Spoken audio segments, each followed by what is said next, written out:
ಕೇರಳ ಪ್ರವಾಸದಲ್ಲಿರುವ ರಾಷ್ಟ್ರಪತಿ ದ್ರೌಪದಿ ಮುರ್ಮು ಅವರು ಶಬರಿಮಲೆ ಅಯ್ಯಪ್ಪ ದೇವಸ್ಥಾನಕ್ಕೆ ಭೇಟಿ ನೀಡಿದ್ದಾರೆ. ದ್ರೌಪದಿ ಮುರ್ಮು ಅವರ ಈ ಭೇಟಿ ಇತಿಹಾಸ ಪುಟಗಳಲ್ಲಿ ದಾಖಲಾಗಿದೆ. ಈ ಪ್ರಸಿದ್ಧ ಬೆಟ್ಟದ ದೇಗುಲಕ್ಕೆ ಭೇಟಿ ನೀಡಿ ಪೂಜೆ ಸಲ್ಲಿಸಿದ ಮೊದಲ ಮಹಿಳಾ ರಾಷ್ಟ್ರ ಮುಖ್ಯಸ್ಥೆ ಇವರಾಗಿದ್ದಾರೆ.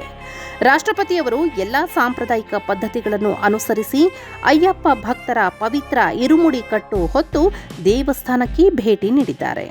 ಈ ಐತಿಹಾಸಿಕ ಭೇಟಿಯು 2018ರ ಸುಪ್ರೀಂ ಕೋರ್ಟ್ನ ತೀರ್ಪಿನ ಹಿನ್ನೆಲೆಯಲ್ಲಿ ಮತ್ತಷ್ಟು ಮಹತ್ವ ಪಡೆದುಕೊಂಡಿದೆ. ಅದೇನು ಅಂತ ನೋಡೋಣ ಬನ್ನಿ.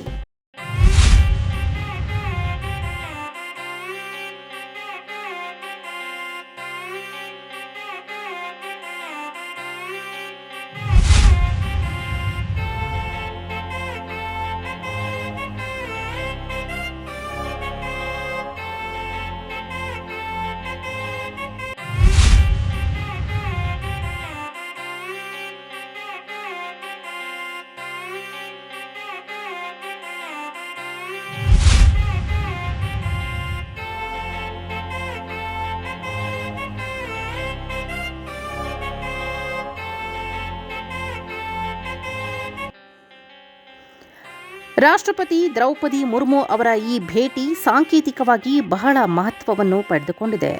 ಋತುಮತಿಯಾಗಿರುವ ವಯಸ್ಸಿನ 10ರಿಂದ 50 ವರ್ಷದ ಮಹಿಳೆಯರು ದೇವಾಲಯ ಪ್ರವೇಶಿಸುವುದಕ್ಕೆ ಇದ್ದ ಸಾಂಪ್ರದಾಯಿಕ ನಿಷೇಧವನ್ನು ರದ್ದುಗೊಳಿಸಿದ 2018ರ ಸುಪ್ರೀಂ ಕೋರ್ಟ್ನ ಮಹತ್ವದ ತೀರ್ಪನ್ನು ಹಲವು ವರ್ಷಗಳ ನಂತರ ಈ ಭೇಟಿ ಕೈಗೊಳ್ಳಲಾಗಿದೆ. ಭಕ್ತರು ಆರಾಧ್ಯ ದೈವ ಭಗವಾನ್ ಅಯ್ಯಪ್ಪನನ್ನು ನಿತ್ಯ ಬ್ರಹ್ಮಚಾರಿ ಎಂದು ಪರಿಗಣಿಸುತ್ತಾರೆ. 67 ವಯಸ್ಸಿನ ರಾಷ್ಟ್ರಪತಿಯವರು ಕಪ್ಪು ಸೀರೆಯಲ್ಲಿ ಅಲಂಕೃತರಾಗಿ ಯಾತ್ರೆಯ ಸಾಂಪ್ರದಾಯಿಕ ಪದ್ಧತಿಗಳನ್ನು ಅನುಸರಿಸಿ ಮೊದಲು ಪಂಬಾ ಮೂಲ ಶಿಬಿರಕ್ಕೆ ಆಗಮಿಸಿದರು. ಪಂಬಾ ಮೂಲ ಶಿಬಿರದಲ್ಲಿ ರಾಷ್ಟ್ರಪತಿಯವರು ಪಂಪಾ ನದಿಯಲ್ಲಿ ತಮ್ಮ ಪಾದಗಳನ್ನು ತೊಳೆದು ಗಣಪತಿ ದೇವಸ್ಥಾನದಲ್ಲಿ ಪ್ರಾರ್ಥನೆ ಸಲ್ಲಿಸಿದರು. ನಂತರ ಕೆಟ್ಟು ನೀರ ವಿಧಿಯಲ್ಲಿ ಪಾಲ್ಗೊಂಡರು. ಇಲ್ಲಿ ಪ್ರಧಾನ ಅರ್ಚಕರು ದೇವಸ್ಥಾನಕ್ಕೆ ಭಕ್ತರು ಹೊತ್ತುಕೊಂಡು ಹೋಗುವ ಪವಿತ್ರ ಇರುಮುಡಿ ಕಟ್ಟನ್ನು ಸಿದ್ಧಪಡಿಸಿದರು. ರಾಷ್ಟ್ರಪತಿ ಮುರ್ಮು ಅವರೊಂದಿಗೆ ಅವರ ಅಳಿಯ ಮತ್ತು ಸಿಬ್ಬಂದಿ ಸದಸ್ಯರು ಸಹ ತಮ್ಮದೇ ಆದ ಪವಿತ್ರ ಇರುಮುಡಿ ಕಟ್ಟುಗಳನ್ನು ಸಿದ್ಧಪಡಿಸಿಕೊಂಡರು. ಪಂಬಾದಲ್ಲಿ ವಿಧಿಗಳನ್ನು ಮುಗಿಸಿದ ನಂತರ ರಾಷ್ಟ್ರಪತಿಯವರ ತಂಡವು ವಿಶೇಷ 4 ಚಕ್ರ ಚಾಲಿತ ವಾಹನಗಳಲ್ಲಿ 4.5 ಕಿಲೋಮೀಟರ್ ದೂರದ ಸ್ವಾಮಿ ಅಯ್ಯಪ್ಪ ರಸ್ತೆಯ ಮೂಲಕ ಸನ್ನಿಧಾನವನ್ನು ತಲುಪಿತು.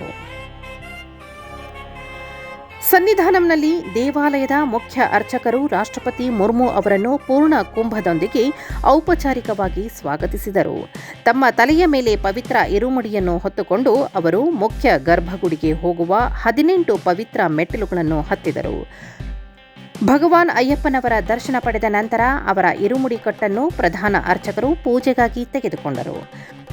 ಮುರ್ಮು ಅವರು ಮಾಜಿ ರಾಷ್ಟ್ರಪತಿ ವಿ ಗಿರಿ ಅವರು 1970ರ ದಶಕದಲ್ಲಿ ಭೇಟಿ ನೀಡಿದ ನಂತರ ಶಬರಿಮಲೆಗೆ ಭೇಟಿ ನೀಡಿದ ಭಾರತದ 2ನೇ ರಾಷ್ಟ್ರಪತಿ ಎನಿಸಿಕೊಂಡಿದ್ದಾರೆ.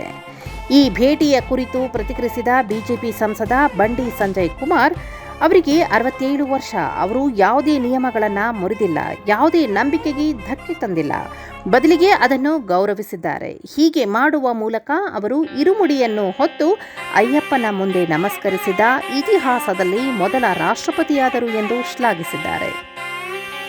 ಒಟ್ಟಿನಲ್ಲಿ ರಾಷ್ಟ್ರಪತಿ ದ್ರೌಪದಿ ಮುರ್ಮು ಅವರ ಈ ಶಬರಿಮಲೆ ಭೇಟಿಯು ಸಾಂಪ್ರದಾಯಗಳಿಗೆ ಮತ್ತು ಇತಿಹಾಸಕ್ಕೆ ಗೌರವ ಸಲ್ಲಿಸಿದ ಒಂದು ಐತಿಹಾಸಿಕ ಕ್ಷಣವಾಗಿದೆ.